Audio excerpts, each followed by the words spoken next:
Hi there, Megan here from Healing Meadows Wellness, here today to talk to you about insomnia. I've been getting a lot of messages that this is something that's been affecting a lot of people. I know that everyone's working from home, so their schedules were really interrupted, and that's causing a lot of disruptions to their sleep cycle. So today I'm here to talk to you a little bit about that, give you some suggestions, and then some practical tips that you can use to help yourself get back on track and work on sleep. So, let's see. So in traditional Chinese medicine, insomnia isn't just insomnia. There are different classifications of patterns that fall under the insomnia label. The first one is trouble falling asleep. Next, we have trouble staying asleep. Then we have restlessness, kind of that tossing and turning all night. And then finally, we have dreamed disturbed sleep. So if you're suffering from any of those, I have some suggestions for you in order to get back on track. So one thing I would really like to recommend is people get some exercise. I know people are in their houses and can't really get out a lot, but there are a ton of videos on YouTube for yoga, qigong, different types of workouts that you can get some exercise, because a lot of that pent-up energy doesn't have anywhere to go, so it's causing people to not be able to fall asleep. The second thing I recommend is trying to go outside.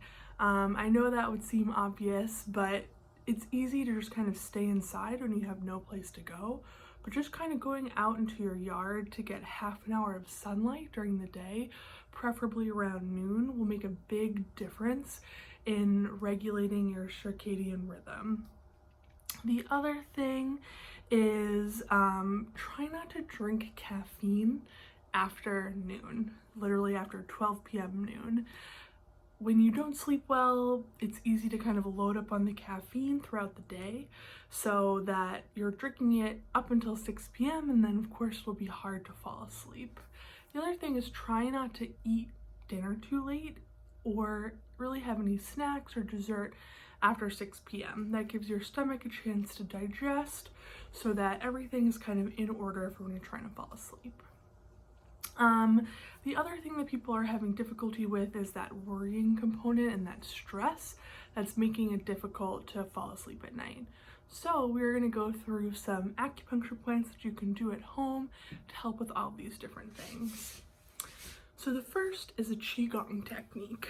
So what you're going to want to do is take your hands and then put them in the center of your forehead. And then I want you to kind of tap gently and then brush across. And then you're going to continue doing this over your whole head. So keep moving back and keep brushing down. And you want to keep doing that all the way until you get to the back of your skull.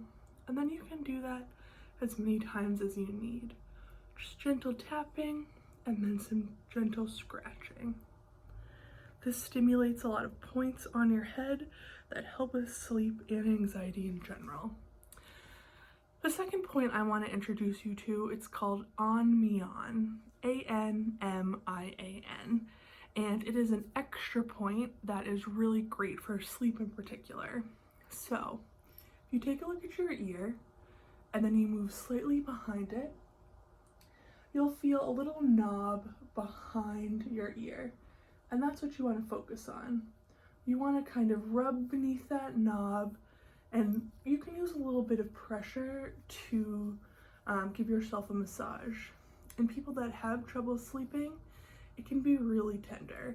So use as much or as little pressure as you need, and you can do that on both sides.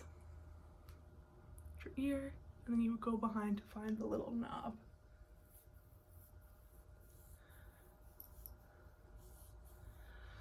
I use that point a lot when I'm in bed and am thinking about what happened during the day or worrying about my upcoming week and need to interrupt those thought patterns. You can just kind of do both sides and then try and focus on that sensation instead of those thoughts, and it'll help you fall asleep. The third one I want to talk about is a massage for your heart channel meridian. So if you look at your hand, you have your wrist. Below your hand on the outside, below your pinky finger, this is the heart meridian. So what you want to do is press gently and go down the heart meridian. Sorry, I'm not wearing an outfit that is conducive to seeing this.